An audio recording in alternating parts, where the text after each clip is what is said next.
Mateus capítulo 7, o versículo 21 ao 23. Diz assim: Nem todo o que me diz Senhor, Senhor, entrará no reino dos céus, mas aquele que faz a vontade de meu Pai que está nos céus. Muitos me dirão naquele dia: Senhor, Senhor, não profetizamos nós em teu nome, e em teu nome não expulsamos demônios? E em teu nome não fizemos muitas maravilhas? E então lhes direi abertamente: Nunca vos conheci. Apartai-vos de mim, vós que praticais a iniquidade. Amém? Então, um texto muito conhecido, né? Um texto que provavelmente você já leu, já ouviu alguém pregando, mas ele é um texto muito rico para nós aqui nessa manhã.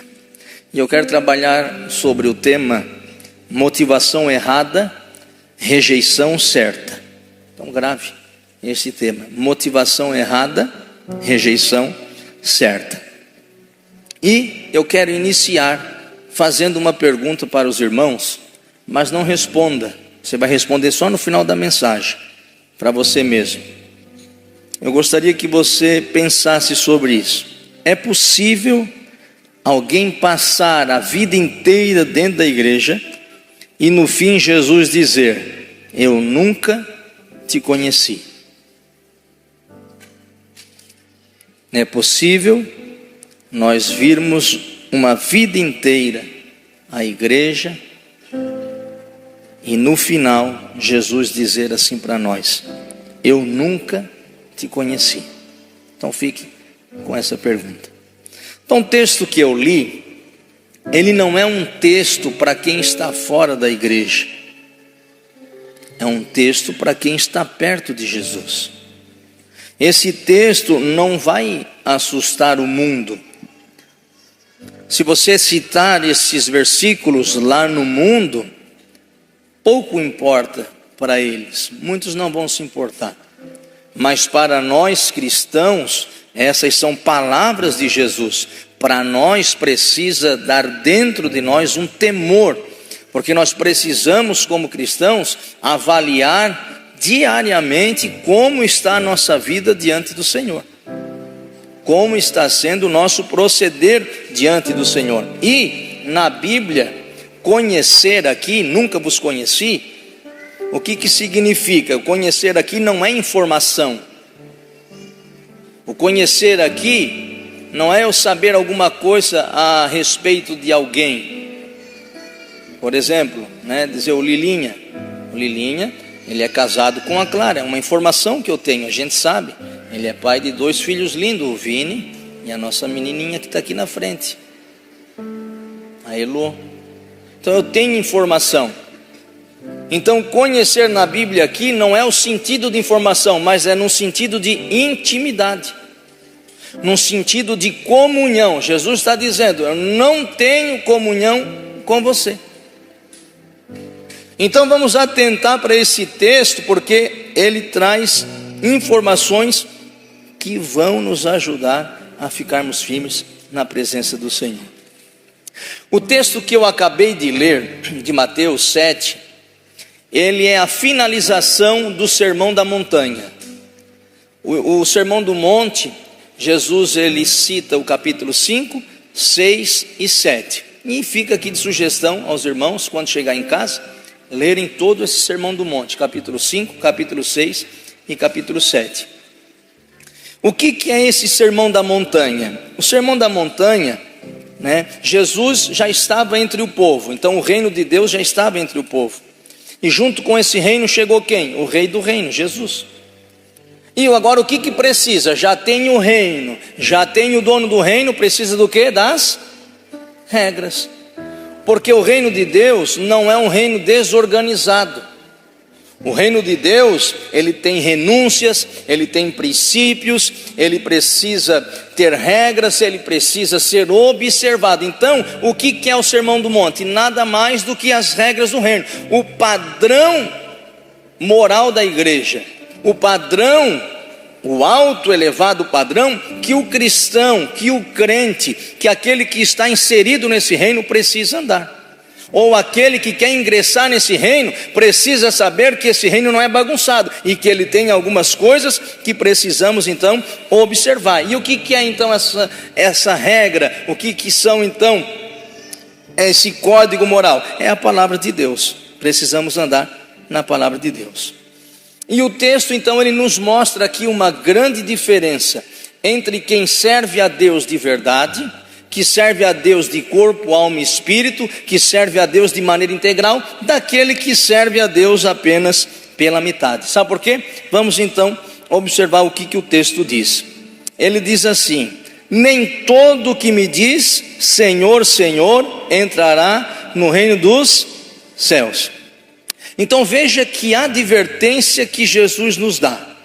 Jesus deixou muito claro nessa fala, e essa fala é de Jesus, que quem invocar o nome santo do Senhor somente da boca para fora, para ter uma aparência de pessoa de fé, para aparentar ser um cristão, para ser aceito pelas pessoas, vai ser o quê? Rejeitado por ele. É isso que Jesus está dizendo. Então nem todo que me diz Senhor, Senhor, ou seja, eu falo dele, mas eu não vivo para ele. Eu falo dele, mas eu não ando conforme aquilo que ele me ensina. Então a primeira lição que nós aprendemos nesse texto é: uma declaração de fé no Senhor não garante o acesso ao reino dos céus. Então vir para a igreja e só dizer Senhor, Senhor não nos garante entrarmos no céu. Precisamos ir um pouquinho a mais, precisamos ir um pouco além. Hoje, infelizmente, nós vemos muitas bocas cheias de Deus, mas de atitudes vazias.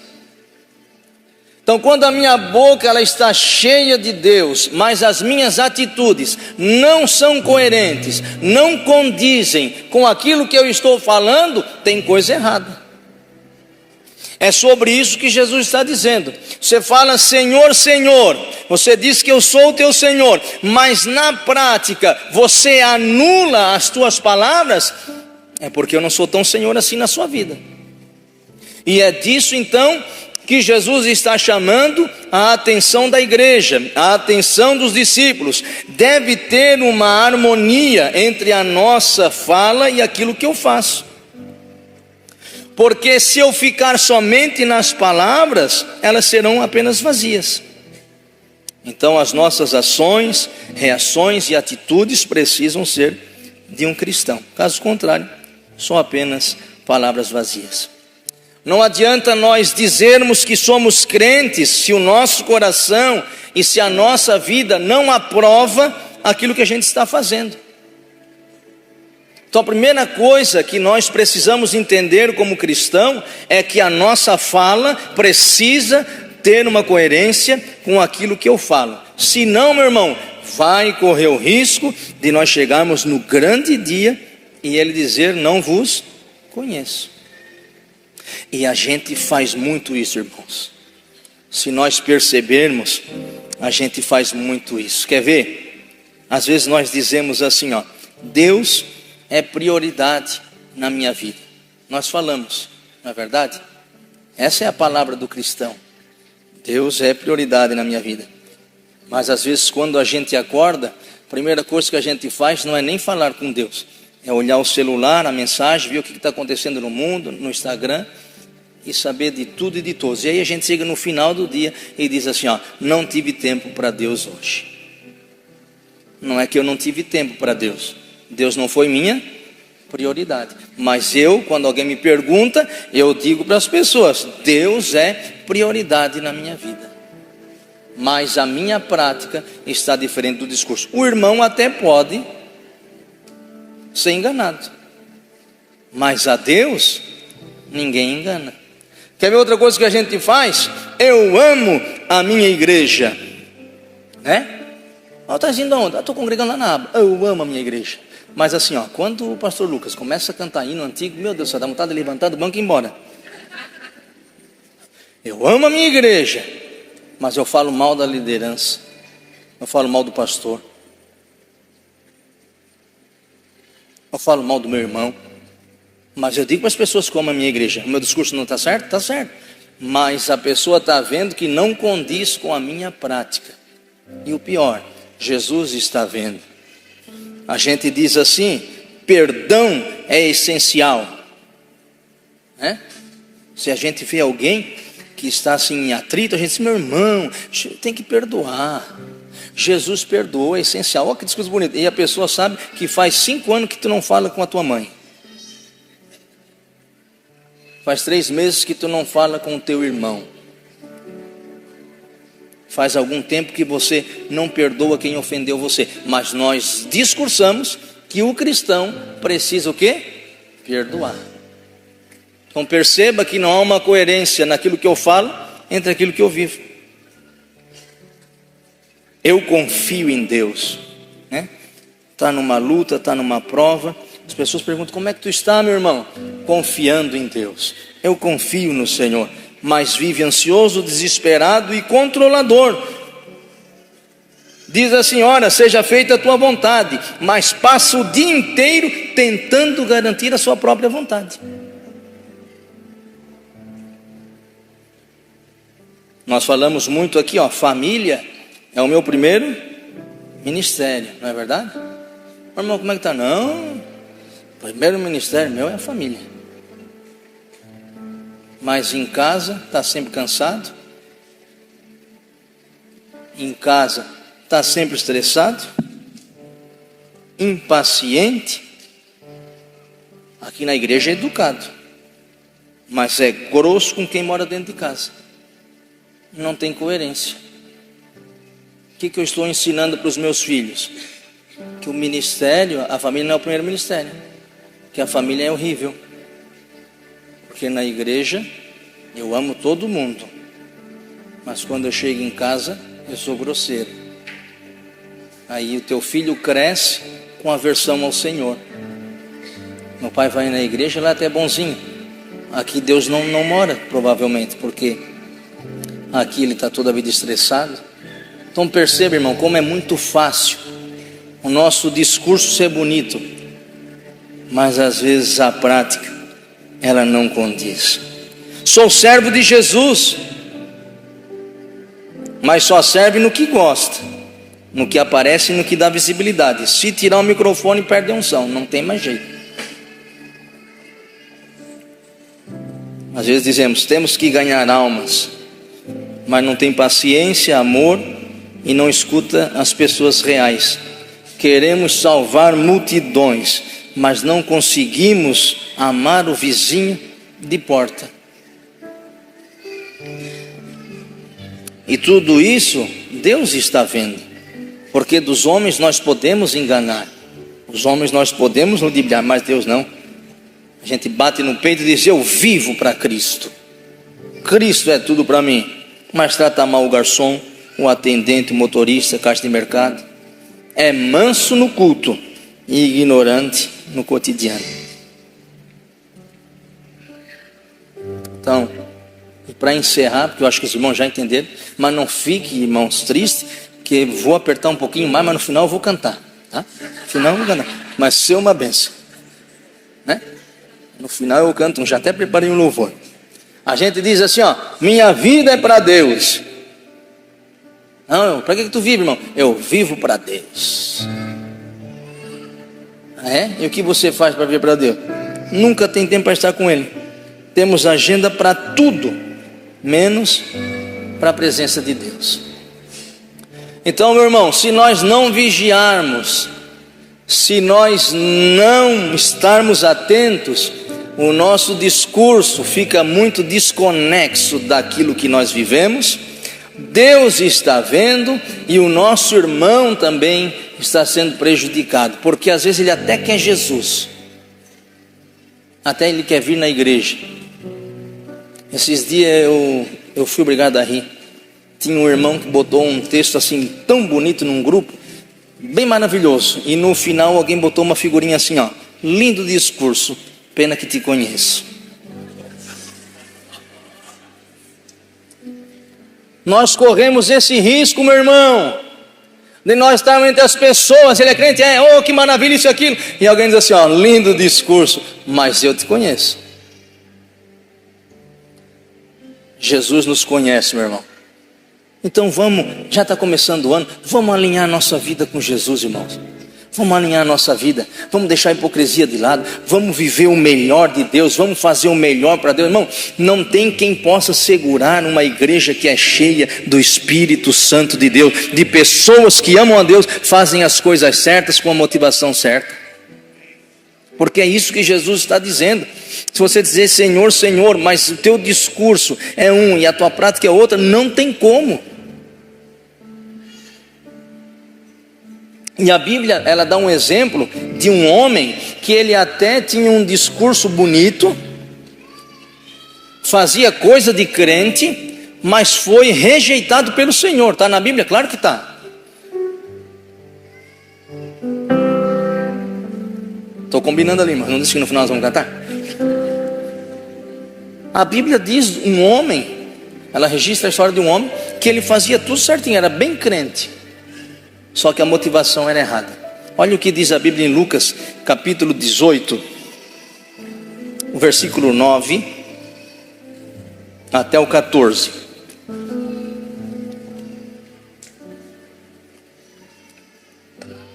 Lucas 18, do 9 ao 14 diz assim, E disse também esta parábola a uns que confiavam em si mesmos, crendo que eram justos e desprezavam os outros. Versículo 10: 2 homens subiram ao templo para orar. Orar é pecado ou não? Não é pecado. Orar não é uma bênção. Então o que eles estavam indo fazer? Eles iam orar. Eles estavam subindo ao templo para oração. Só é ruim se você não está orando, mas orar tem que orar. Então o crente tem que orar. E então ele estava fazendo a coisa certa. Eles foram no templo para orar. Um fariseu e o outro publicano. O fariseu, estando em pé, orava consigo desta maneira: ó Deus, graças te dou porque eu não sou como os demais homens. Olha só o que esse camarada fazia. Imagina, irmãos, eu aqui, vocês aí diante do Senhor, eu aqui, e eu fazer essa oração assim, ó Deus, graças te dou porque eu não sou como esses homens, meros mortais. Já pensou, irmão? Não dá vontade de pegar uma cadeira e acertar? Já pensou? Alguém tem essa capacidade de chegar aqui diante do Senhor e se achar melhor do que alguém? Mas ele estava indo orar, estava indo fazer a coisa certa, porque a oração é para o cristão mesmo. Aí ele disse: eu não sou como esses demais. Aí ele começa a dizer o que ele não era. Eu não sou o quê? Roubador.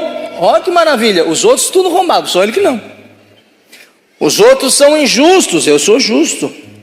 Os outros são adúlteros, mas eu não. E também nem sou como esse publicano aí, Então, ou seja, roubar não é pecado? É pecado.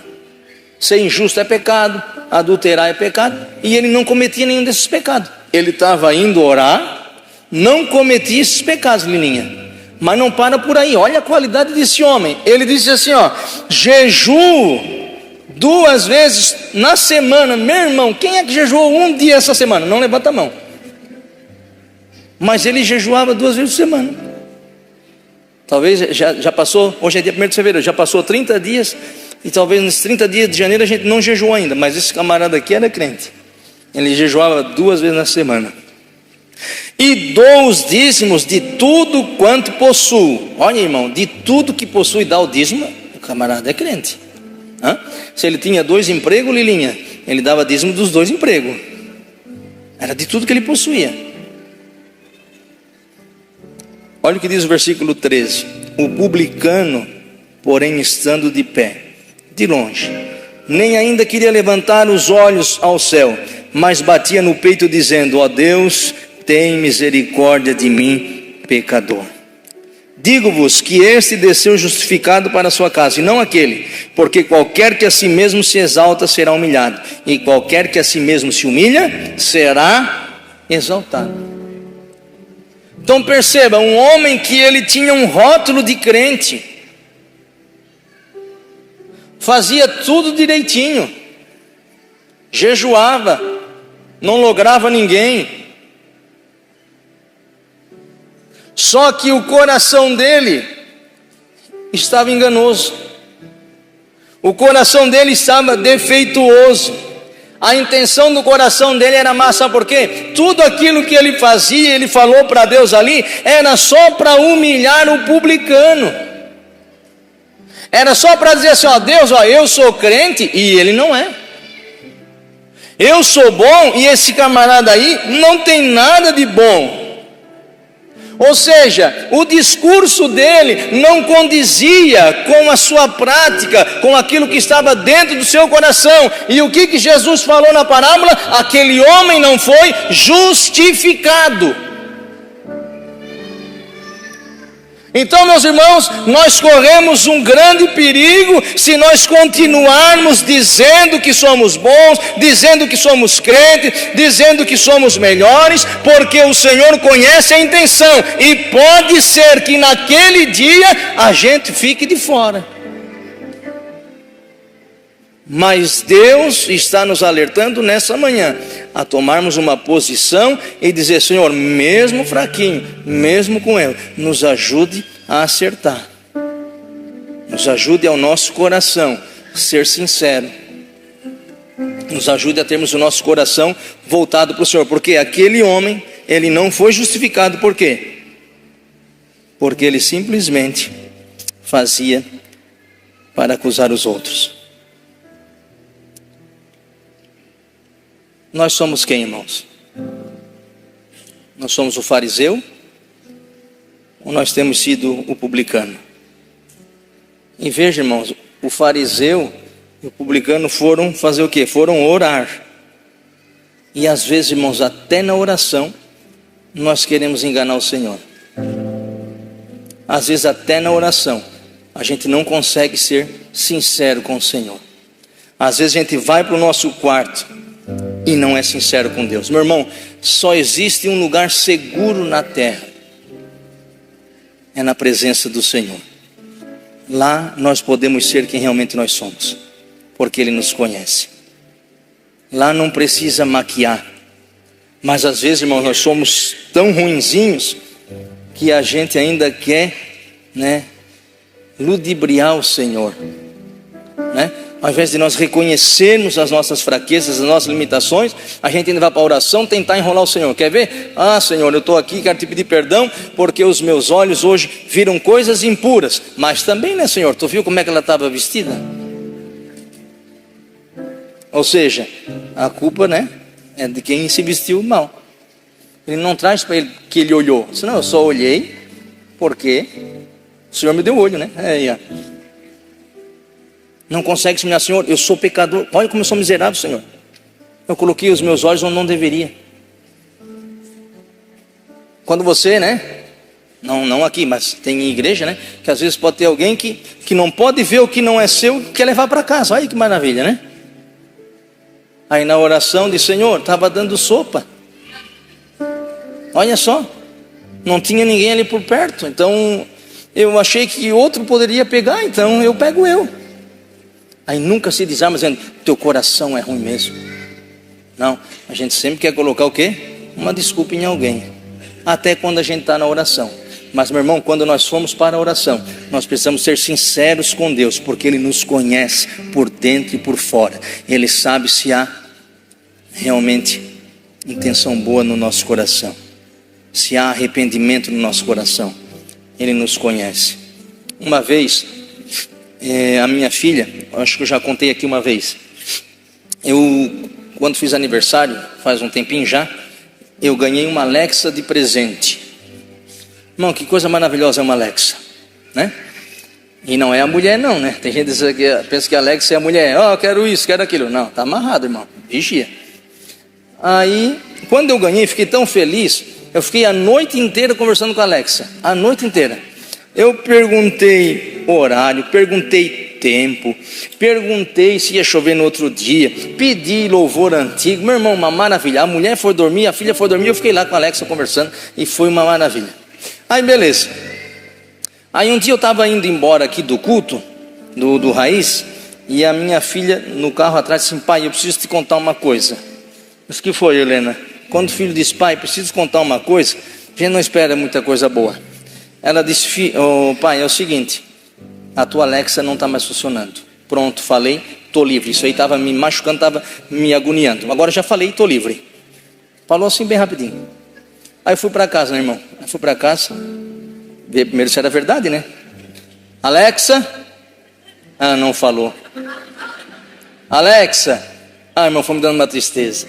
Não falava assim, meu Deus, não faz nem 15 dias e já matei a Alexa. Aí eu notei que em cima tinha um botãozinho vermelho.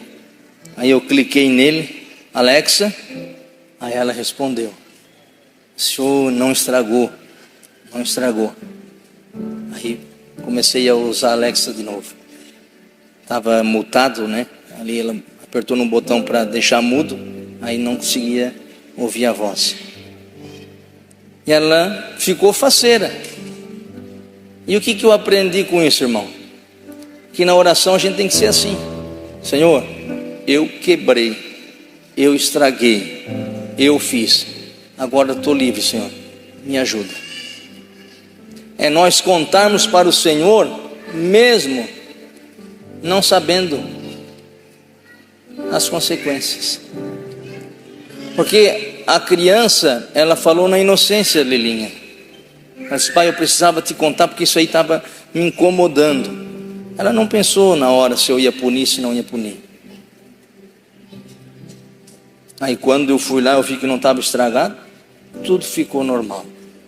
Então, meu irmão, que tenhamos esse coração de criança. Quando nós formos para a presença de Deus, a gente possa ser sincero e dizer realmente o que a gente fez, para que o Senhor possa nos erguer e que o Senhor também possa nos abençoar. Mas o que a gente faz às vezes na oração? Tenta enganar o Senhor. Como que a gente faz isso? Às vezes a gente vai para a oração pedindo intimidade para Deus. Senhor, eu quero ter intimidade contigo, quero mais da tua presença. Mas durante o dia a gente não separa 10 minutos para estar com Ele. É uma oração que não é sincera. O discurso é diferente da prática. Eu quero presença sem estar presente. Então não dá. Eu vou orar para Deus me dar uma direção. Mas no teu coração você já decidiu, a decisão já está tomada. Mas você vai orar só para Deus aprovar, carimbar o que você decidiu. Isso aí não é oração, irmão. Isso aí é só comunicar uma decisão. Às vezes a gente diz: Senhor, muda essa situação, resolve. E Ele já disse: perdoa. Mas o que a gente quer? Milagre. Senhor, eu quero que tu arranque isso aí sem eu precisar pedir perdão. Mas Deus quer o quê? Obediência. Então, meu irmão, quando nós formos para a oração, devemos ser sinceros, porque Deus nos conhece. Que sejamos fiéis em cumprir aquilo que falamos, porque Deus chamou a todos nós para a salvação. Ele não quer que nenhum de nós se perca. Deus nos chamou para sermos discípulos dele. E o que o discípulo faz, meu irmão? O discípulo, ele replica aquilo que o seu mestre faz. E Jesus, ele disse algumas características de discípulo, só vou citar. Quando é que nós sabemos que somos discípulos? João 8,31. Jesus dizia, pois, aos judeus que criam nele: se vós permanecerdes na minha palavra, verdadeiramente sereis meus discípulos. Então, se você obedece a palavra de Deus, se você vive a palavra de Deus, se você pratica a palavra de Deus, se você põe em prática aquilo que você fala, você é discípulo de Jesus. Ele diz também: se amarmos uns aos outros, João 13,35. Nisto todos conhecerão que sois meus discípulos, se vos amardes uns aos outros. Irmãos, o amor é a marca do cristão. Nós precisamos ser conhecidos pelo amor, porque Deus é amor. O Cádiz, ele tem uma frase, e eu gosto muito. Quando ele não está no culto, eu digo que é minha. Mas ele tem uma frase que diz assim: o amor é a linguagem que todos entendem. Então você pode mostrar que ama sem dizer uma palavra. Você pode ir para os Estados Unidos, eu não falo inglês, mas se você ter uma atitude de amor, aquela linguagem vai ser conhecida para a pessoa que está recebendo e para aquelas pessoas também que estão enxergando ao lado. Por quê? Porque o cristão que ama tem Deus no coração. E João ainda vai mais um pouquinho, né? Ele disse: como é que tu pode dizer que ama a Deus que não vê, se tu não ama teu irmão que tu vê? Então, discípulo de Jesus ama. E também, se dermos muitos frutos, também, nós somos conhecidos como discípulos de Jesus. Então, essa é a primeira lição. A nossa fala precisa ser coerente com aquilo que a gente pratica, com aquilo que a gente faz, porque senão corre o risco de a gente ficar fora naquele dia. E a segunda lição é: ninguém entra no céu por fazer boas obras. Olha o que diz o texto: muitos me dirão naquele dia: Senhor, Senhor, não profetizamos nós em teu nome? E em teu nome não expulsamos demônios? E em teu nome não fizemos muitas maravilhas? Muitas pessoas hoje em dia ainda têm essa mentalidade de que se fizerem muita coisa, elas são merecedoras do céu, né? Acham que às vezes por ter dinheiro, fama ou posição social, pode garantir o céu. Mas não. Tem até algumas pessoas, talvez você já ouviu alguém dizendo assim: ó, fulano, você conhece fulano? Rapaz, o fulano ali, olha, é uma bênção, ele é tão bonzinho, ele ajuda tantas pessoas, ele é bom caráter, ele é honesto, só falta Jesus. Você conhece alguém assim? Se falta Jesus, irmão, falta tudo.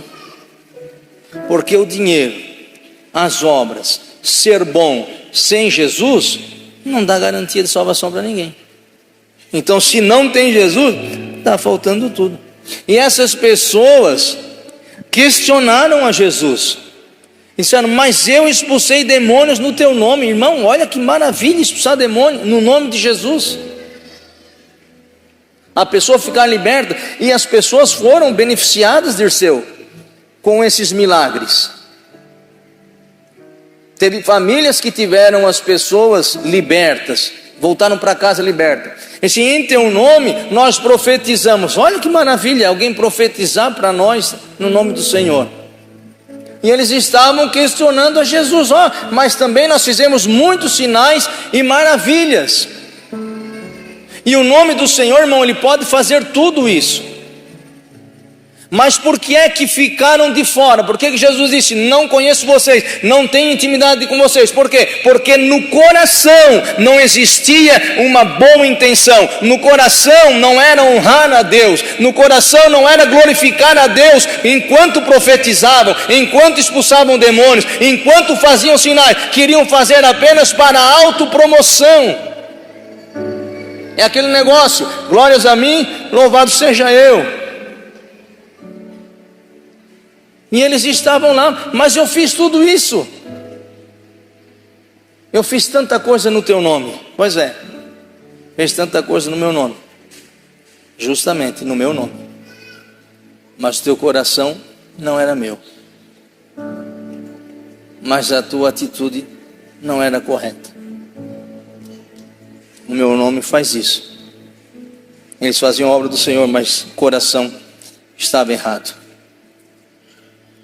Que nós possamos, meus irmãos, sermos mais obedientes à voz do Senhor.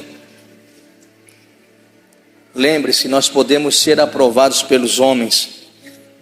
Tem gente que fica alegre com isso, muita gente fica contente. Mas, irmão, ser rejeitado pelo próprio Deus não tem coisa mais terrível do que ser rejeitado por Ele. De ouvir da boca de Deus assim: não te conheço. Mas eu ia na igreja, não te conheço. Mas eu dizimava, não te conheço. Eu ia no grupo de convívio, não te conheço. Eu cantava no louvor, eu pregava, não te conheço. A tua motivação estava errada. Teu coração não estava certo. A Bíblia diz claramente que o homem não é salvo por fazer boas obras. Olha o que diz Efésios 2, 8 e 10. Porque pela graça sois salvos, por meio da fé. E isto não vem de vós, é dom de Deus. Não vem das obras para que ninguém se glorie, porque somos feitura sua, criadas em Cristo Jesus para as boas obras, as quais Deus preparou para que andássemos nela. Então nós não fazemos boas obras para sermos salvos, porque somos salvos pelo sangue de Jesus, pelo que Ele fez na cruz. Mas por nós sermos salvos, é que nós queremos estar fazendo a obra dele. Nós queremos amar as pessoas, nós queremos cuidar das pessoas, nós queremos avançar no nome de Jesus. E por que é que não é pelas obras? O texto é claro, para que ninguém se glorie. Pensa num povo orgulhoso, é o ser humano. Nossa natureza é orgulhosa, né? Tem gente que se orgulha da sua humildade. Então nós somos orgulhosos, né? Mas Jesus, Ele não deixou espaço para aquele que serve a Deus ter orgulho, porque Jesus nos comprou por um preço só, por um preço de sangue, lá na cruz do Calvário. Agora imagine, meu irmão, se Jesus tivesse comprado alguém, uns com ouro, outros com prata, outros com bronze e outros com madeira, ia dar uma confusão na igreja, irmão. Imagine só, Lili, né? Ia chegar na igreja aquele irmão que foi comprado por madeira por Jesus. Aí ele vinha no culto todo faceiro: fui comprado com madeira. Senta aqui onde está o Lilinha. Aí daqui a pouco chega o irmão comprado por bronze, quer sentar na mesma cadeira. Aí o que ele faz? Vem na frente: irmão, não me leve a mal, mas tu foi comprado por madeira e eu fui por bronze, dá licença, senta lá atrás um pouquinho. Aí o bronze ia. Aí ia chegar o irmão que foi comprado por prata e viu que foi feio o que o bronze fez, e vai dizer: menino mau, por que tu fizesse isso? Olha, eu vi que tu fez só para te ficar na tua, te levanta e eu vou sentar aqui. Aí a prata sentava aí. Aí, irmão, daqui a pouco chega o irmão que foi comprado por ouro, vem entrando e chega assim: ô irmão prata, por mim não teria importância tu ficar aí, só que o seguinte, aqui é a área VIP, aqui é quem foi comprado por ouro, o teu é mais lá para trás, não tenho nada com isso, mas aqui já está reservado. Irmão, Jesus não fez isso porque ia dar confusão. Aí Jesus fez o quê? Eu vou comprar eles por um preço só, e vou colocar todo mundo na mesma medida, aleluia. Aqui não tem maior e nem menor, aqui não tem grande e não tem pequeno, aqui não tem letrado e iletrado, todo mundo senta um do lado do outro, porque todos nós temos o mesmo valor para Deus, aleluia. Ele nos colocou na mesma medida. Aqui senta o pobre, senta o rico, senta o que é letrado e o iletrado, senta o crente e não crente. Por quê? Porque Jesus nos colocou na mesma medida. O sangue dele foi derramado por todos nós, para que nós pudéssemos estar aqui nesse dia. Então, irmãos, não é por mérito, não é pelo que eu faço.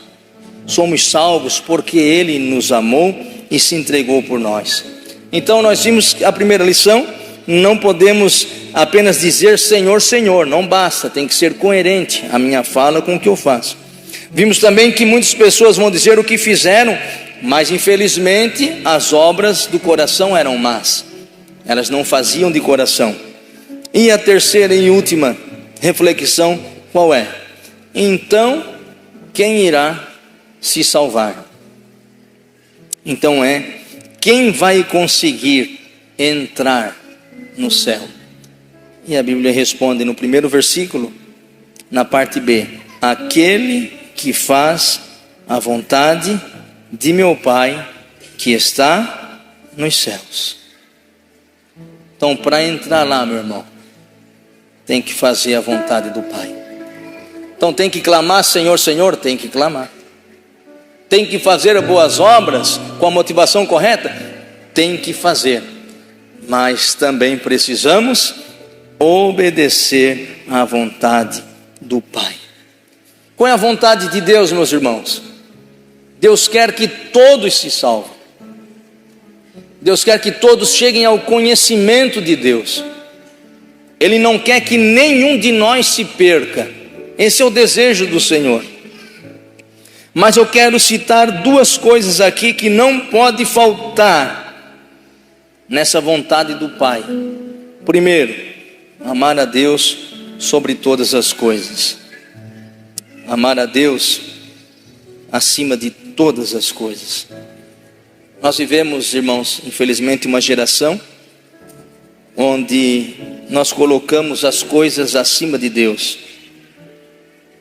Nós, infelizmente, muitas vezes comparamos Deus com coisas, competimos coisas com Deus. Não, Deus, Ele está acima de tudo, irmãos. Ele tem que estar acima do meu carro, do meu trabalho, Ele tem que estar acima da minha casa, Ele precisa estar acima de tudo. E às vezes, infelizmente, esperamos Deus fazer alguma coisa por nós, para que nós pudéssemos amá-lo. Mas aquilo que Ele já fez, irmãos, é suficiente para todos os dias nós acordarmos pela manhã e agradecermos pela tão grande salvação que Ele tem dado a nós e a nossa família.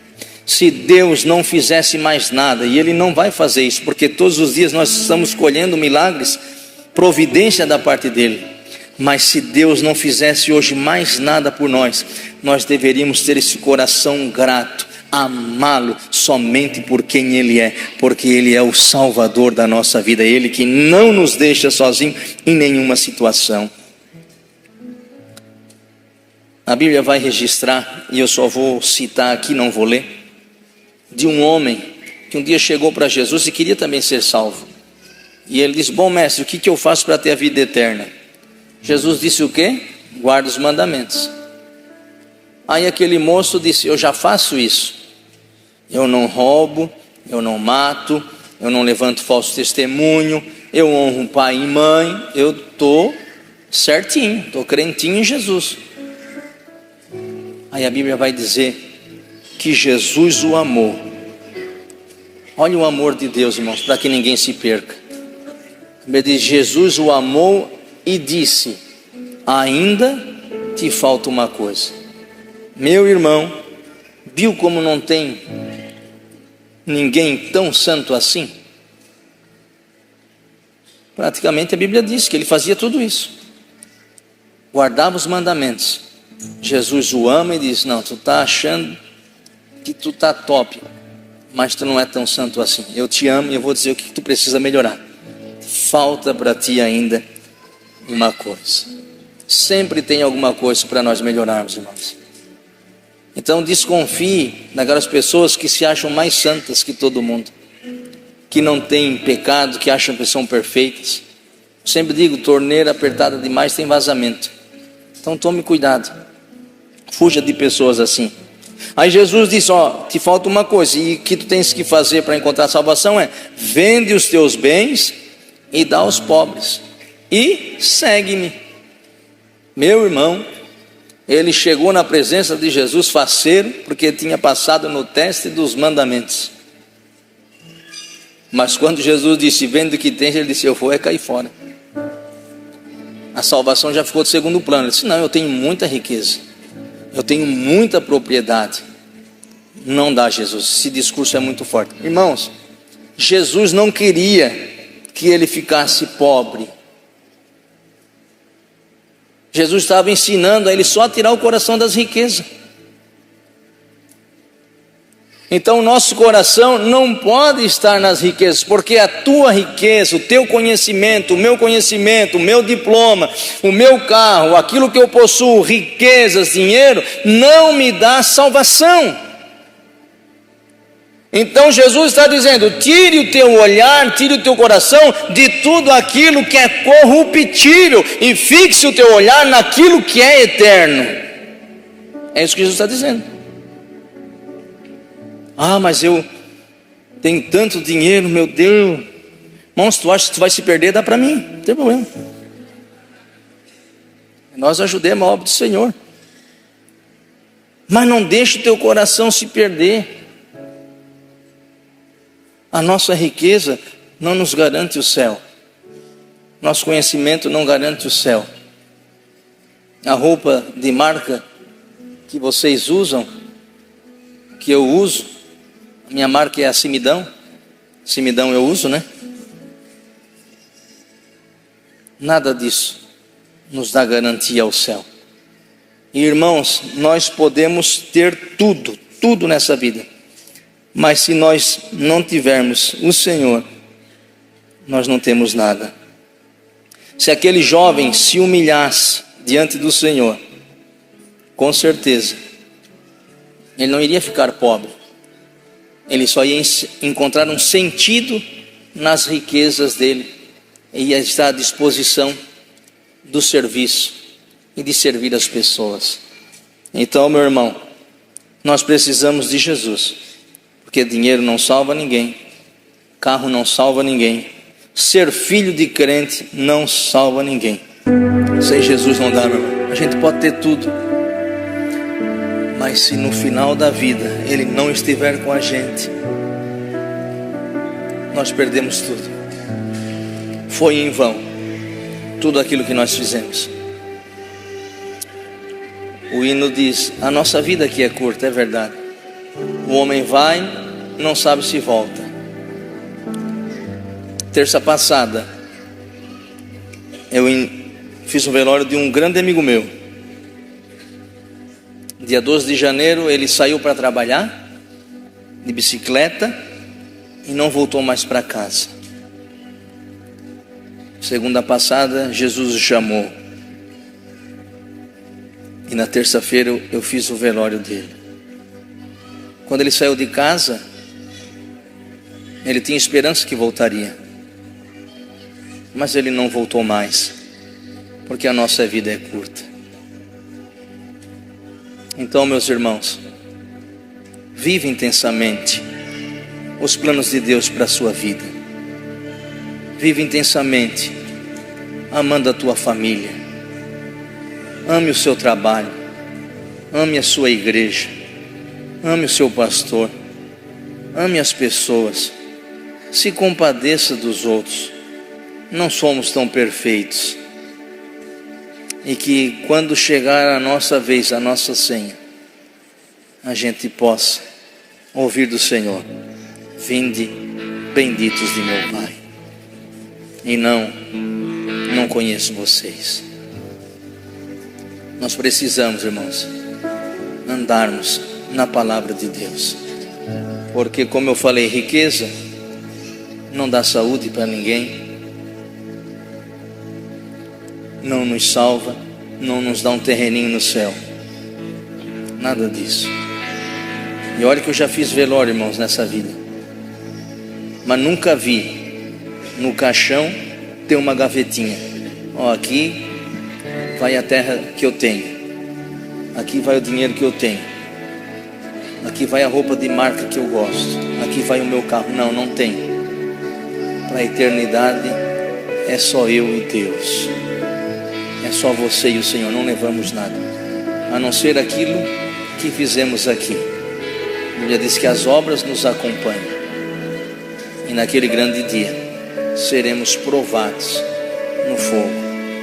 Meu irmão, que Deus nos ajude a reconhecermos que precisamos melhorar todos os dias e termos essa verdade no nosso coração. Sem Jesus não dá, sem a presença dele nós não conseguimos.